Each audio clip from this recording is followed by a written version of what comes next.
2026년 봄 시장은 다시 움직이기 시작했습니다. 전쟁, 금리, AI, 거대한 변화들이 새로운 흐름을 만들어냅니다. 지금 우리는 그 한가운데 서 있습니다. 이 흐름은 어디로 향할 것인가, 그리고 누가 먼저 읽어낼 것인가. 시장의 미래를 남들보다 먼저 만나는 단 하루. 이선엽의 스윙당하지 않고 승리하는 필승 투자 전략, 박병창의 변동성장에서 수익을 내는 막강 포트폴리오, 여주사 빈센트가 제시하는 주도주 투자 전략, 김장렬의 AI 반도체 핵심 공략주, 장우진의 2분기 성공 투자 전략, 이권희의 지금 꼭 사야 될 주식 아이디어, 그리고 저 김프로의 마켓 인사이트와 친절한 해설까지. 요동치는 장에서 살아남기 위해 지금 꼭 들어야 될 주식 투자 전략. 지금 여러분께 가장 필요한 모든 주식 투자의 노하우와 인사이트가 단 하루만 여러분께 공개됩니다. 그리고 어디서도 가질 수 없는 단 한 번의 기회, 최고 전문가들과의 1:1 멘토링까지. 2026년 4월 18일 세종대학교 대양홀. 지금 바로 이 선택이 여러분이 자산가가 되는 첫걸음이 될 것입니다. 한정된 좌석을 지금 바로 선착순으로 모십니다. 영상 하단의 링크를 클릭하세요. 당신의 계좌를 더블업시키는 골든타임 더블 밸류업. 반갑습니다. 저는 정프로고요. 반갑습니다. 빈센트입니다.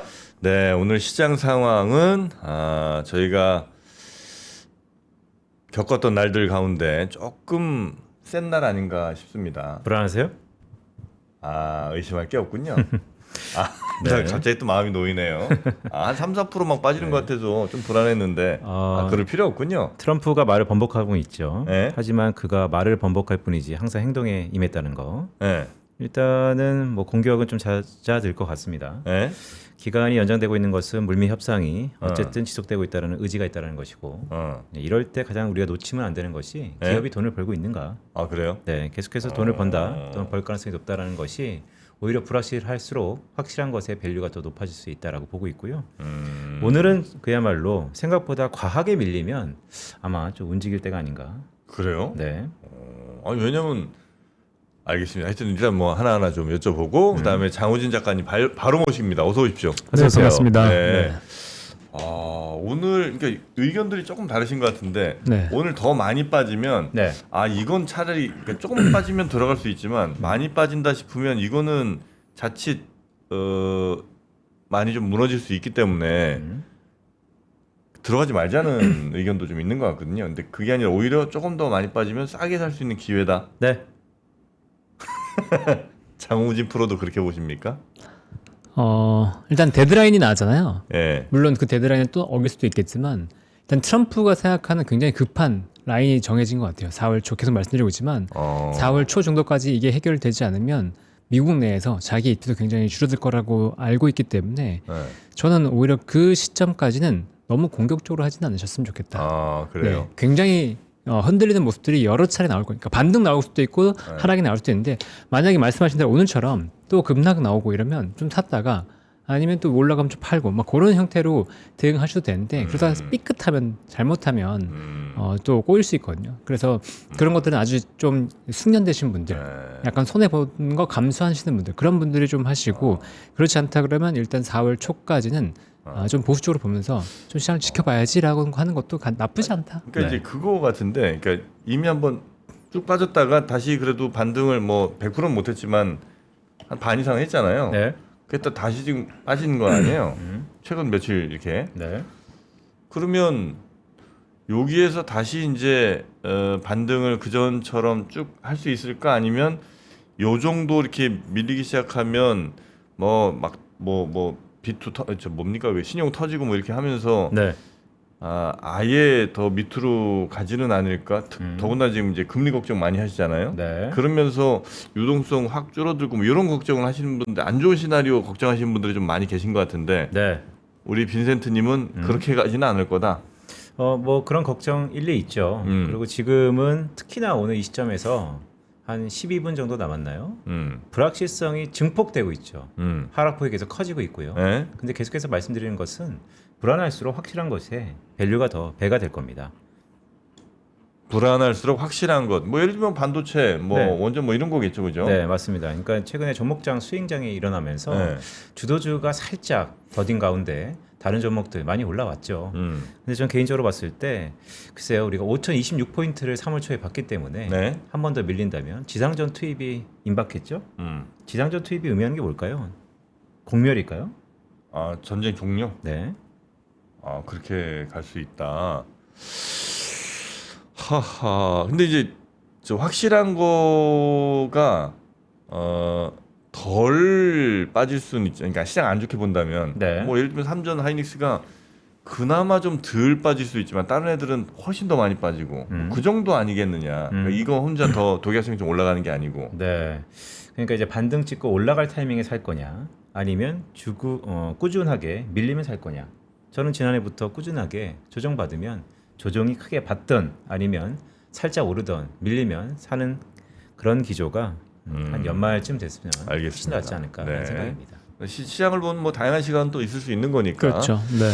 자, 그럼 이 시장 분위기 한번 좀 다시 보겠습니다. 삼성전자 하이닉스는 3% 중반 이상, 그러니까 3.5, 3.8 뭐 이 정도 지금 빠지고 있는 것 같습니다. 네, 맞습니다. 네. 근데 어제 오늘 반도체 쪽에서 특징을 보면 터보 퀀트가 분명히 작용을 했죠. 아, 근데 이 터보 퀀트가 작용을 한 게 터보 퀀트는 실제 안 좋다 이런 느낌보다는 전반적으로 이게 뭔지 잘 모르잖아요. 일단은 상황을 봤을 때 반도체 좀 안 좋다고 하는데 상황이 전체적으로 파악이 되지 않은 상태에서 지금 전쟁 관련된 이슈는 조금 더 격화됐죠. 그러니까 이게 우려가 눌러져 있었다가 다시 한번 좀 우려가 더 커질 수 있나라는 우려가 생기니까 이 반도체는 원래 받치고 있었단 말이에요. 실적이 좋으니까 받치고 있었는데 터보 퀀트라는 이슈 때문에 이 받치는 수요가 줄어들면서 매도 압박이 더 커졌다. 이렇게 보이는 게 이제 어제 오늘 시장 상황에서 좀 보이는 것 같습니다. 그리고 마이크론도 지금 6일 연속 하락을 하고 있고 이 여러 가지가 겹치면서 반도체도 좀 밀리고 있다는 건데 터보 퀀트 그러니까 어제 이제 제가 말씀을 드리면서 이게 반도체 수요를 절감할 수 있는 KV 캐시를 절감할 수 있는 기술은 사실 KVTC라고 엔비디아도 나왔다고 말씀을 드렸거든요. 네. 근데 조금 더 공부를 해보니까 이 KVTC와 터보 퀀트의 차이가 좀 있어요. 그러니까 KVTC는 20분의 1만큼 압축한다고 하는데도 왜 이것보다는 지금 터보 퀀트가 더 영향을 받냐?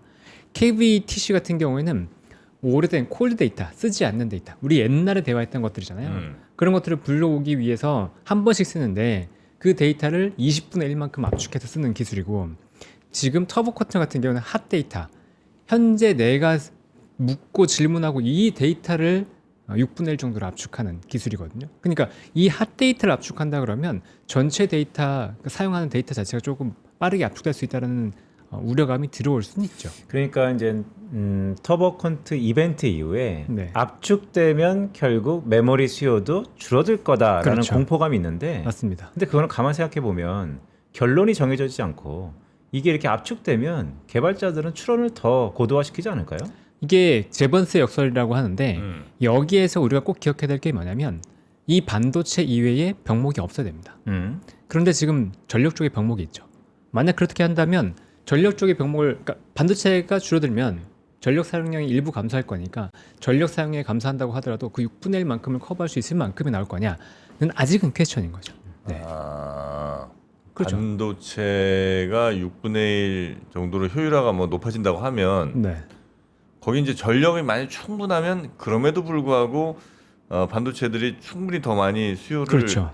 가져올 수 있을 것 같은데 전력이 지금 잘 안 되는 상황에서는 조금 어렵지 않겠나? 그럴 수도 있다라는 그럴 이제 수도 의문이 있다. 들 수 있는 거죠. 제번스 그러니까 중장기적으로 봤을 땐 제번스 역설이 통할 수가 있는데 단기적으로 정말로 이게 구현이 된다 그러면 메모리 수요가 감소했을 때 이게 빠르게 회복될 수는 없을 거다라는 거죠. 그러니까 어느 정도는 흠집이 날 수 있다. 그러니까 이 반도체 스토리에 어느 정도는 흠집이 날 수 있다. 근데 그게 지금 실적 대비해서 이만큼 빠질 거냐라고 보면 저도 그렇게 동의하지는 않습니다. 그러니까 이번 전쟁 위기가 끝나고 나면 반도체가 굉장히 강하게 반등할 거라고 하는 걸 동감하고 있고요. 저는 그래서 이제 반도체가 밀리면 조금씩 모아가야 된다고 보고 있는데 없으시다면 오늘도 분할 매수 들어가는 건 굉장히 좋은 시기라고 보고 있고요. 그리고 계속해서 분할 매수하시면 저는 뭐 반도체 쪽에서는 그래도 성과를 내지 않을까 보고 있습니다. 네. 그러니까 개발자들에게 이런 효율화는 또 다른 추론과 또 다른 AI의 제가 볼 때는 수요에 증폭을 가져오지 않을까라는 생각도 드는데. 아 그렇죠. 수요 중폭을 가져오는데 아까 말씀드렸지만 지금 아까 전력만 얘기해드렸지만 이제 파운드리 쪽도 병목이거든요. 그러면 엔비디아의 GPU나 이런 것들을 생산할 수 없다고 할 때 메모리가 그만큼 올라줘야 될 거잖아요. 그러니까 6분의 1 압축된다고 하더라도 뭐 예를 들어서 절반 정도 절감된다고 예를 들어서 가정을 해볼게요. 근데 반도체가 절반이 절감된다고 했을 때 그러면 지금 파운드리가 2배만큼 돌아야지 반도체가 우리가 생각했던 수요만큼 감당되는 거잖아요. 네. 그러니까 그만큼의 캐파가 지금 파운드리 쪽에 있냐. 그다음에 그러네. 그렇죠. 그다음에 이제 전력이 그만큼을 감당할 수 있냐를 봤을 때 전력이 뭐 1.5배만큼 된다고 예를 들어 가정을 해본다 그러면 1.5배만큼 빠르게 될 수 있냐. 이게 아직은 퀘스천인 거죠. 중장기적으로 봤을 때는 메모리만 좋습니다. 잔뜩 만들어낸다고 해서 GPU가 없는데 네. 엔비디아에서 어디 TSMC에서 만들지를 못하는데 그렇죠. 메모리 아무리 만들어 찍어낸들 네. 붙여서 팔 수 있냐는 거죠. 그리고 그다음에 전력 얘가 또 감당할 만큼의 추가 전력들이 계속 나오느냐 그거 어렵다. 두 그렇죠. 군데에서 지금 걸린다는 거네요. 그렇죠. 그러니까 재번세 역설이 나올 건 네. 뭐 장기적으로는 뭐 맞는 말씀인데 분명히 그걸 통해서 우리가 반도체 이런 제약에서 벗어나니까 더 써 이렇게 할 수 있는 건 맞는데 그걸 감당할 수 있을 만큼의 다른 것들이 아직은 조금 네. 부족할 수도 있지 않을까라는 우려가 좀 맞습니다. 그러니까 저도 이번 사태를 두고서 우리가 AI가 여전히 정의가 안 된 상태에서 AI로 아직 구현해야 될 게 구말리거든요. 그런 상황에서 이런 효율화들이 왜 이렇게 적극적으로 일어날까? 지금 반도체 쇼티지잖아요. 네, 너무 결국 비싸고. 맞습니다. 이제 그거를 해결하기 위해서 다양한 시도들이 있다. 결국 글쎄요. 1년 뒤에는 그래서 반도체의 쇼티지가 끝날 것이냐? 저는 그렇게 보지 않거든요. 네. 여전히 그 쇼티지 속에서 효율화가 오히려 더 좋아지지 않을까라는 네. 생각도 조심스럽게 하고 있습니다. 그리고 이번 기술이 또 바로 지금 뭐 기술이 적용될지 아니죠. 그렇지 상용화도 않습니다. 뭐 네. 확실하지 않은 거고 그죠? 맞습니다. 네. 네. 아직은 테스트 단계 정도라고 보시면 되고. 그래서 현 상황이 크게 바뀔 건 없는 것 같다. 네. 그렇죠. 뭐 상황이 이란발 리스크 또 가장 아킬레스건 중에 하나인 금리의 상승. 그렇죠. 더 나아가서 미국의 사모대출의 발작들 그런 가운데 이 메모리 이슈가 터졌기 때문에 네. 따라 보면 좋을 게 하나도 없죠. 그렇죠. 네. 그런데 늘상 그럼에도 불구하고 우리 지수가 지금 어느 정도 수준에 와 있는지를 우리는 잊으면 안 된다. 잊으면 안 된다. 듭니다. 네, 잊지 그- 않겠습니다. 그 특이한 동향을 제가 어제 말씀드렸던 게 유가가 가장 중요하다고 같이 이제 공감을 했잖아요. 그러면서 동시에 제가 뭐라고 했었냐면 유가가 약간 그 조작되고 있다. 네, 유가가 조작되고 있다? 그렇죠. 선물을 지금 누르고 있고 비축유로 인해서 유가를 누르고 있잖아요. 그러니까 시장 전체적으로 봤을 때 유가보다 더 지금 민감하게 반응한 게 금리입니다. 네. 네, 10년물 미국채 금리에 훨씬 더 민감하게 반응하고 있어요. 이게 진짜다라고 지금 보는 거죠. 네. 근데 그렇게 누르고 있음에도 불구하고 어제 한때 브렌트유가 110달러를 넘어갔어요. 네. 그래서 어제 미국 시장이 일제히 좀 급락하는 흐름이 나왔기 때문에 요 유가도 누르는 것들이 어느 정도는 조금 한계가 좀 점점 보이지 않나. 근데 무서운 게 뭐냐면 선물로 누르고 있잖아요. 근데 지금 뭐가 부족하냐면 현물이 부족해요. 그러니까 페이퍼로만 지금 거래했던 것들이 옛날에는 페이퍼로만 끝낼 수 있었는데 지금은 현물을 직접 인도하고 싶어하는 거죠. 선물 거래가 딱 끝나고서 현물을 인도하고 싶어하는데 선물 매도한 그 정부 쪽에서 현물 줄 수 없잖아요.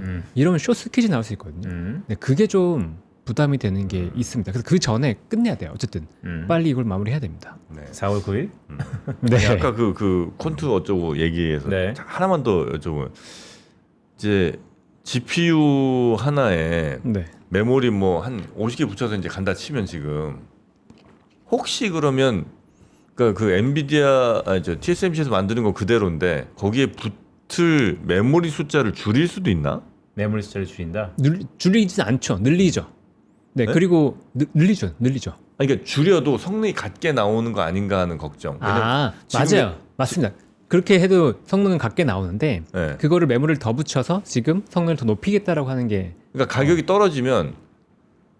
떨어지면 더 붙이겠죠. 근데 맞아요, 만약에 지금 현재 100의 성능이 나오는 애가 뭐 있는데 그 100의 성능이 나오는 애가 GPU 하나에 메모리 10개 붙는 애인데 앞으로 저 어쩌고 콘투가 만약에 좀 더 기술이 상용화되면 메모리 하나 GPU 하나에 메모리 5개만 붙여도 그 성능 100이 나온다. 네.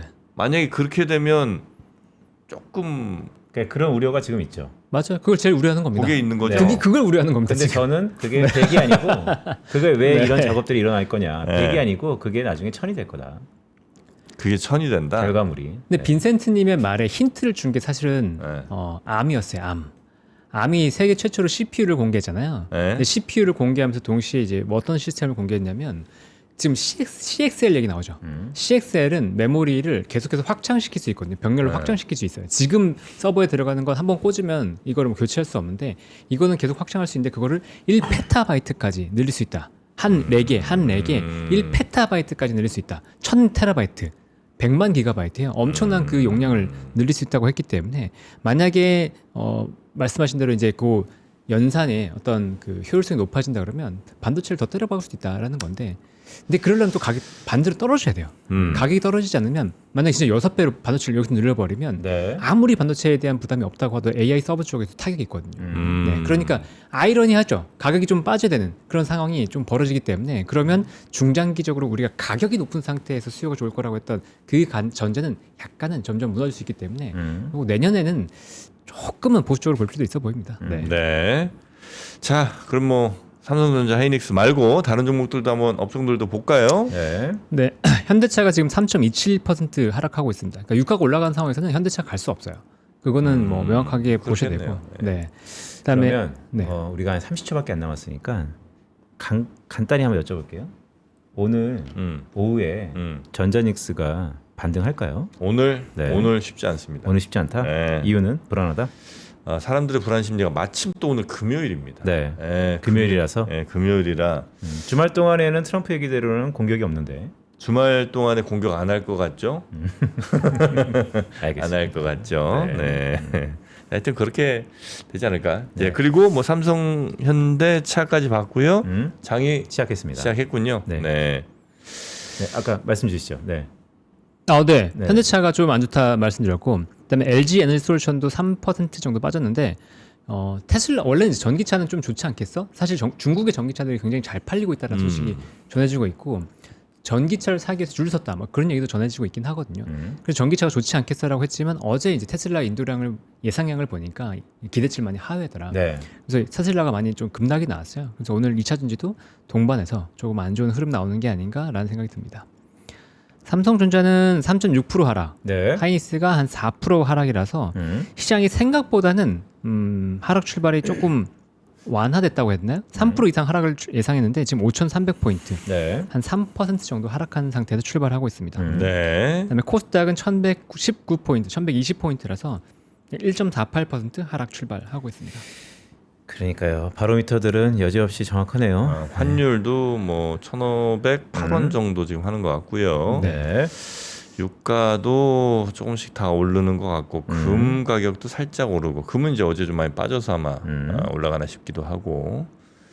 자, 어떤 업종들, 어떤 뭐 좀 눈여겨볼 만한 곳들 어디 있습니까? 흥구석에 봐야 되나 참? 흥구석은 또 오르겠죠. 뭐. 네. 흥구. 여지 없어요. 여지 없네요 진짜. 네. 와, 어떻게 이렇게 정직하지 주가가? 그러니까요. 근데 흥구석유는 네. 재밌네요. 이거 차트 돌렸습니다. 그러니까. 네. 차트를 처음으로 돌렸어요. 네. 이렇게까지 그 이평선 뚫으면서 골든 크로스 나온 적이 없었거든요. 무너질 때. 전쟁통에. 네. 그래서 요거는 뭐 차트 어떻게 봐야 보시는 될까요? 분들, 간만에 한번 얘기 좀 해볼까요? 차트 보시는 분들은 붙을 수도 있겠네요. 네. 한국석유도 그렇고. 음. 네, 이런 거 사실하고는 절대 말씀드리는 게 아니고 네. 차트 보신다면 단기로 이렇게 또 갈 수도 있겠다. 뭐 그런 느낌 정도입니다. 와, 시가총액 상위주 중에서 네. 지금 하나 오릅니다. 하나. 하나가 올라요? 네, 하나. 3,000당지야. 하나 오른다. 하나. 네, 하나. 한화가 한 개.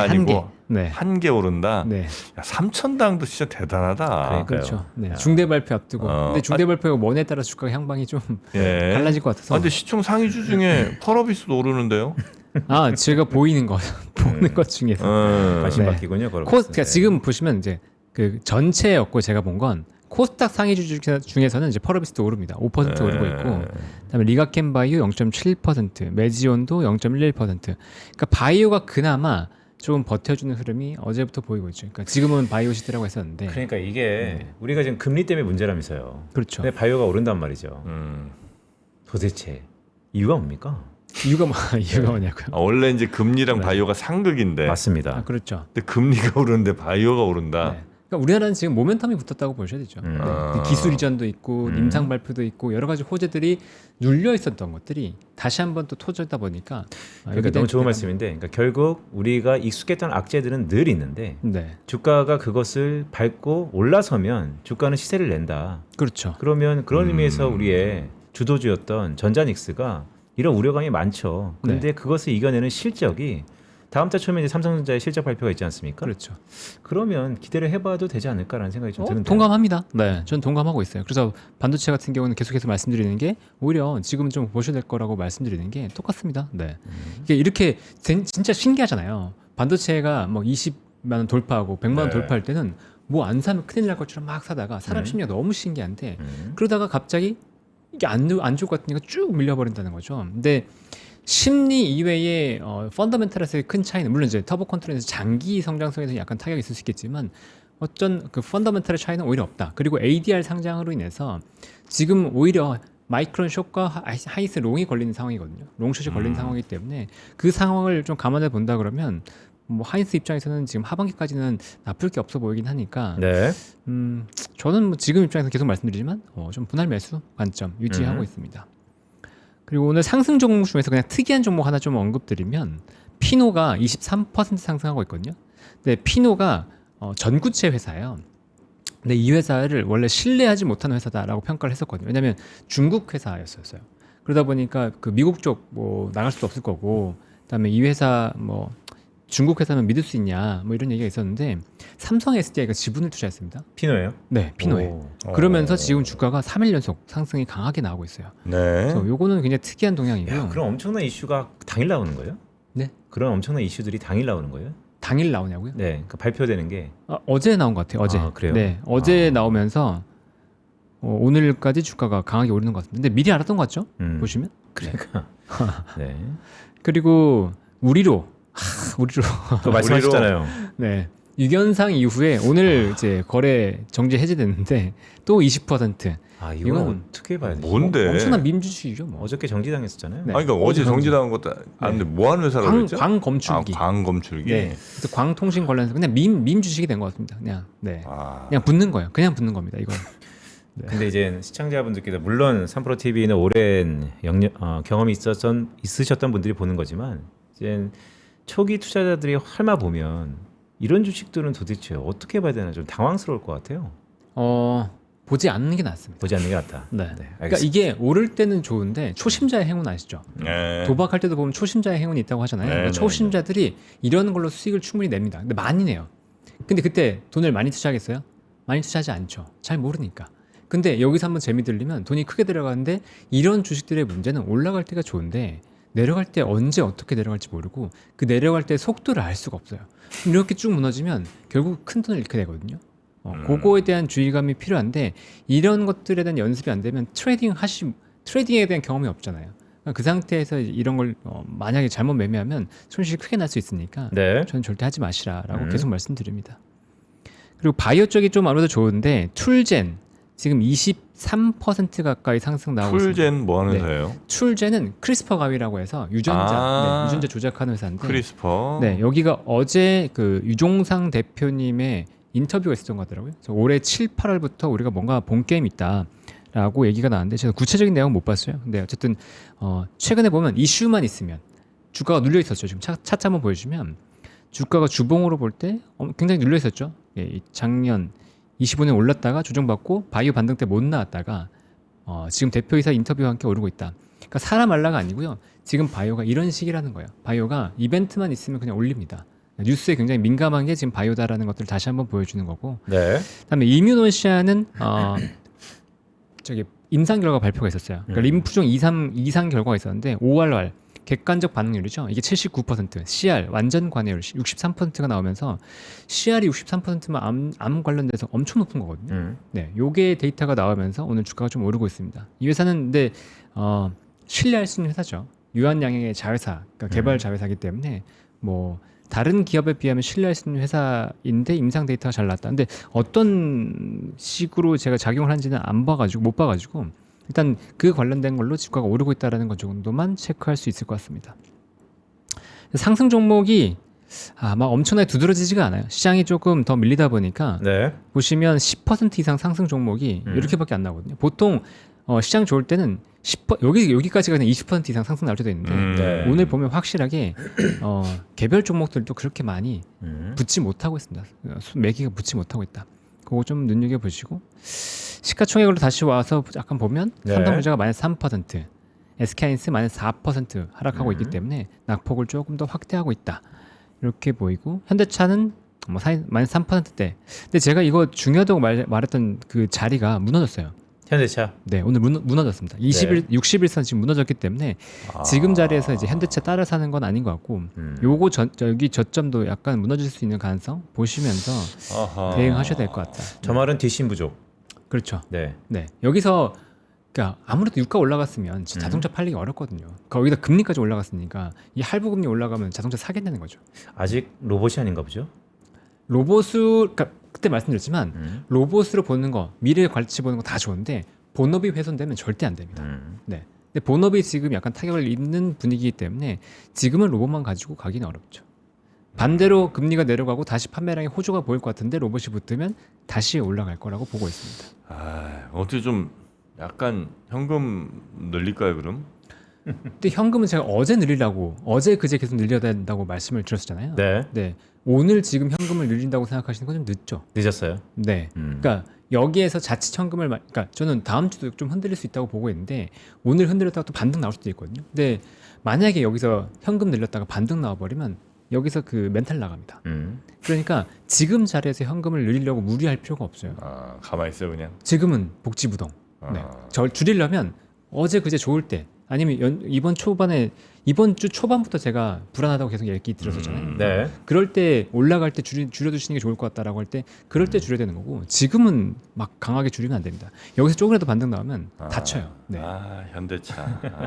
현대차 이게 그걸 못 하나? 요럴 때 이제 뭐 하나 중대 발표 하나 해줘야 되는데. 그죠? 지금은 안 먹힙니다. 중대 네. 발표해도? 그렇죠. 지금은 호재가 먹힐 수 있는 섹터가 있고 아닌 섹터가 있는데 지금 호재가 유입돼서 먹힌 섹터가 어디라고 말씀드렸죠? 바이오. 지금 오히려 그 시장 변수에 크게 연동이 없는 이란이나 이런 쪽에 크게 연동이 없는 그런 섹터는 가는데요.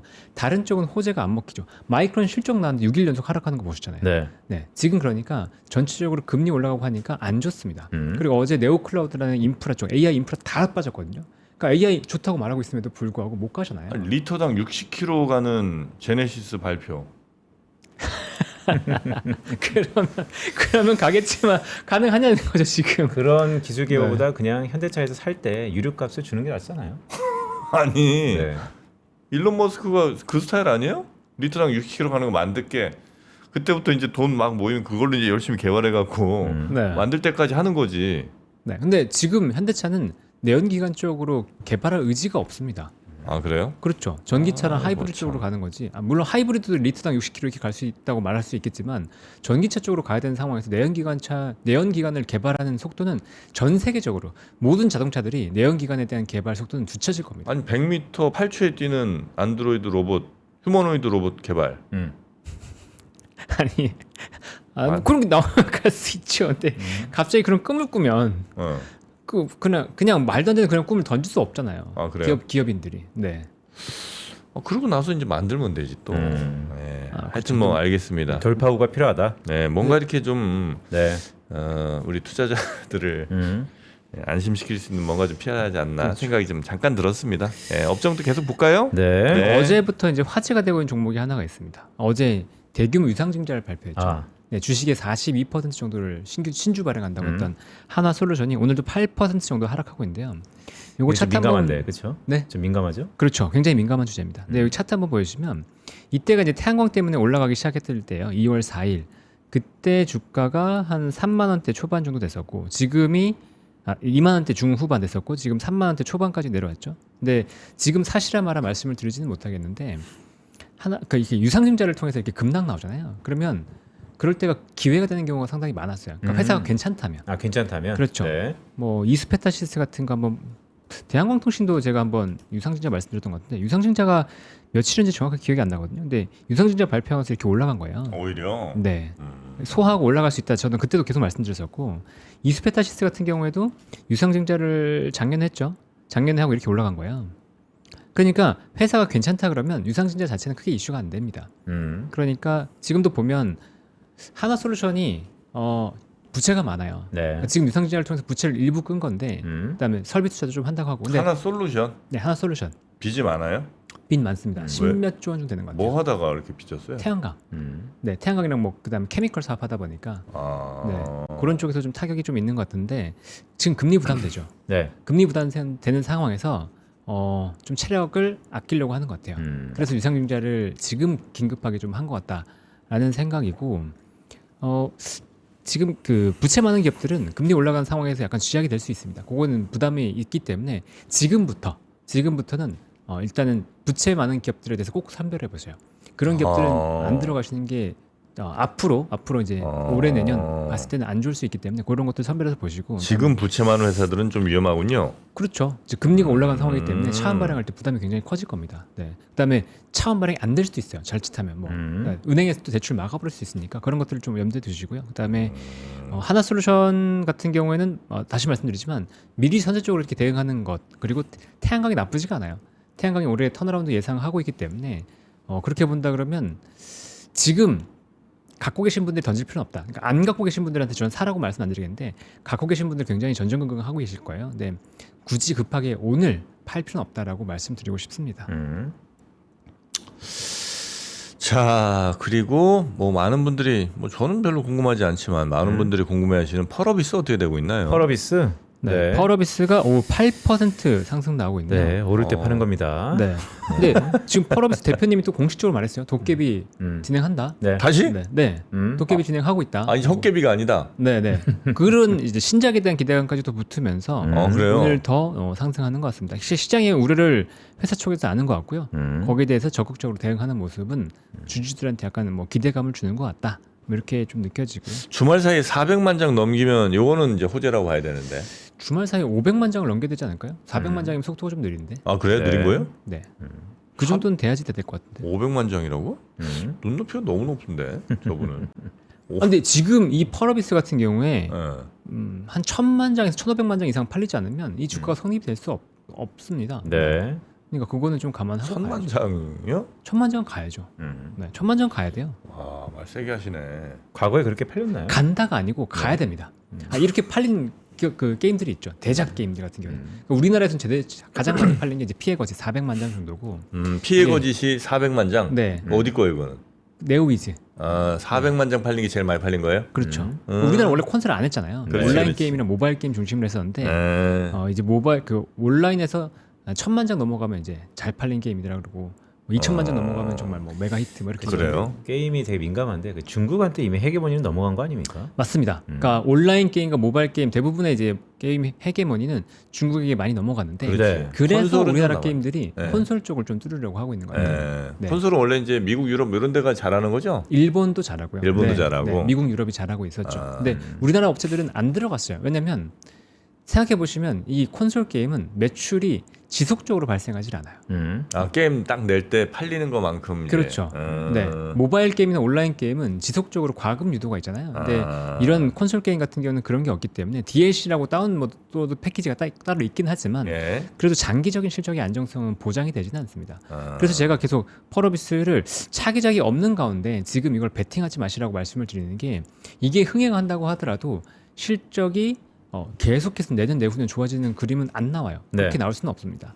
네, 그건 염두에 두고서 이제 투자를 해야 되는 거죠. 말 그래서 조심 제가 좀 해주시고요. 어떤 거요? 말 조심. 말 조심. 네.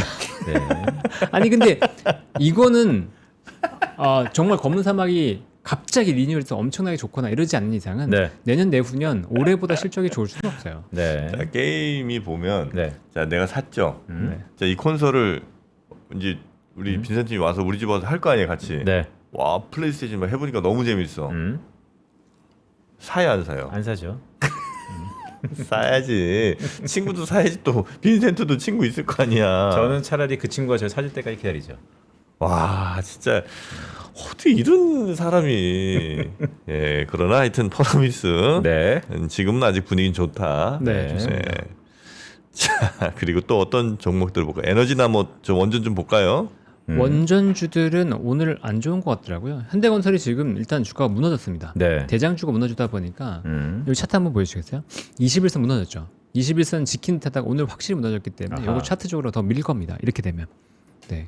그래서 원전주 대장이 무너졌기 때문에 원전 관련된 주식들이 같이 하락할 가능성이 높다라고 보고 있는데요. 일단 한번 보시죠.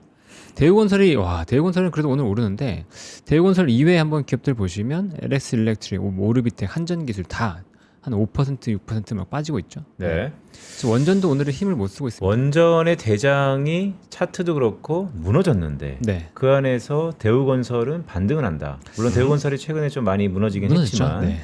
이것을 어떻게 봐야 될까요? 이것도 근데 엄청나게 긍정적으로 볼 수 있는 사인까지는 아닌 것 같고요. 제가 대우건설 제가 당분간 건들지 마시라. 여기서는 이 자리에서는 제가 건들지 마시라고 말씀드렸는데 반등이 나올 수도 있죠. 여기서는 기계적인 반등이 나올 수도 있고 쌍봉을 만들 수 있는데 글쎄요. 애매한 상황? 네, 그런 대응을 위해서 그런 단타를 위해서 이걸 들어간다? 그렇게까지 강조하고 싶지는 않습니다. 네. 네. 하락폭이 좀 커지나요? 낙폭이 커지고 있습니다. 조금 네, 커지는 네. 것 같은데 이러다가 삼성전자 예를 들어 한 5% 넘게 마이너스 찍으면 약간 뭐 이른바 우리가 뭐 흔히 얘기하는 투심 같은 게 좀 이게 무너지거나 과도한 공포로 이렇게 시장이 흘러가지는 않을까요?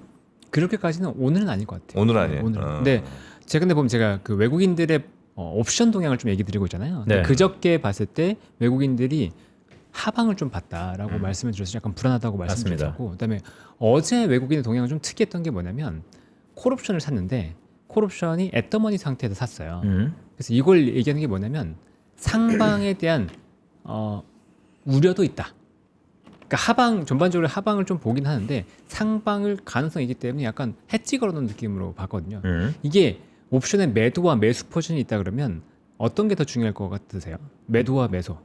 매도와 매수. 옵션이 매도한 포지션이 있고 매수한 포지션이 있으면 매도 중요합니다. 매도가 훨씬 더 중요합니다. 네. 매수는 그냥 해칭형으로 쓸 수 있는 거고 그렇죠. 매도 포지션을 어디로 잡았냐가 훨씬 더 중요하다고 저는 보고 있는데 네. 어제는 이제 매수 포지션이 중심이었기 때문에 그 자체가 크게 시장에 영향을 줄 정도는 아니지만 하지만 외국인도 지금 변동성에 대해서 어느 정도는 계속 생각을 하고 있고 위아래로 어디로 튈지 외국인도 지금 약간 가늠하기 어려운 그런 분위기다라는 것들은 알 수 있죠. 아하, 우리 코스피 차트 있지 않습니까? 네. 차트 워낙 잘 보시니까 3개월 정도 한번 띄워줘 보세요. 코스피 3개월이요. 네, 코스피 차트가 3개월, 그러니까 연초 대비죠. 어떻는지 보면 사실 고점 찍고 지금 수준이 어느 정도 자리인지.